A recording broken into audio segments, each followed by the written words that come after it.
আসসালামু আলাইকুম। উত্তরার মাইলস্টোন স্কুল অ্যান্ড কলেজ বিমান দুর্ঘটনায় অনেক শিক্ষার্থী মৃত্যুবরণ করেছে।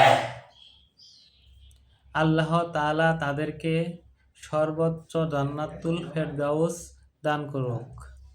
তাদের পরিবারের প্রতি ধৈর্য ধরার তৌফিক দান করুক। এই দুর্ঘটনা যতই মনে পড়ে ততই শরীরে লোম দাঁড়িয়ে যাচ্ছে। কেমন জানি একটা ক্লান্তি, এমন কষ্টের একটা আবির্ভাব সৃষ্টি হচ্ছে। পুরো বাংলাদেশকে লাড়া দিয়েছে এই মর্মান্তিক দুর্ঘটনায়। এই নিষ্পাপ শিশুরা তারা স্কুলে গেছে, ক্লাস করতেছে, তারা জানতেও না যে বিমান দুর্ঘটনায় তাদের প্রাণ যাবে। আমরা সোশ্যাল মিডিয়ায় জানতে পারলাম যে স্কুল 10 মিনিট পরেই ছুটি হয়ে যাবে। দেখেন সময় কতটা মূল্য।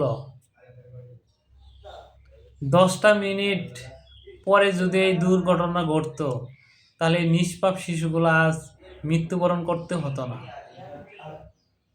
তাই আমাদের সবারই সময়কে মূল্য দিতে হবে।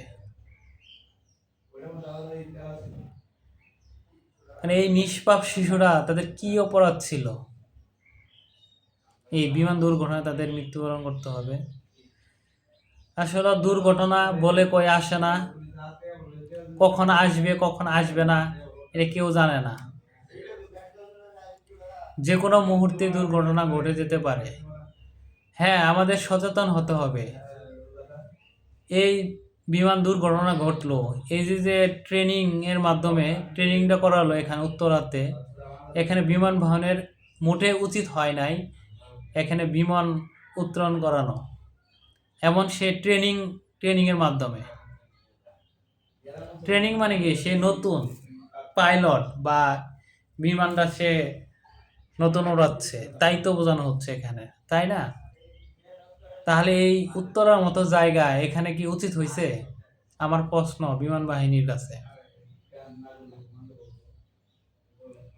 এটা তো আপনি পরীক্ষা চালাতে পারতেন ঢাকার বাইরেও কোনো একটা বিভাগে বা জেলাতে। আপনাদের অনেক বিমান ঘাঁটি রয়েছে, সেখানে সেখানে এই দুর্ঘটনা ঘটলে হয়তো পাইলট হয়তো মৃত্যুবরণ করতো, কিন্তু সাধারণ মানুষ, এই শিক্ষার্থীগুলো মৃত্যুবরণ করতে হতো না। তো আমাদের ভুল থেকে শিক্ষা নিতে হবে, এটাই নিয়ম।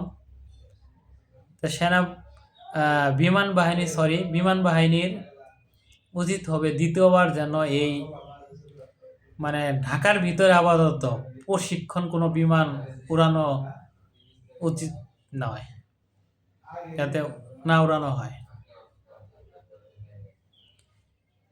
এই যে তাদের পরিবার আজাহারি, একটা সন্তান গড়ে তুলতে বাবা মার যে কতটা ত্যাগ স্বীকার করতে হয়।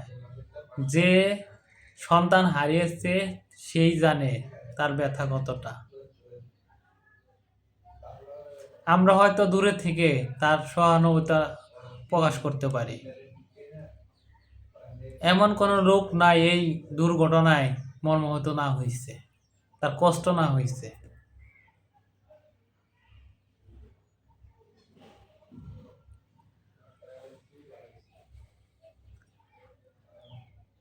সেরা কতই না কষ্ট হয়েছে এই আগুনে যখন ধরছে এদের শরীরে, বাচ্চাদের ভাবতেই গা শিউরে ওঠে।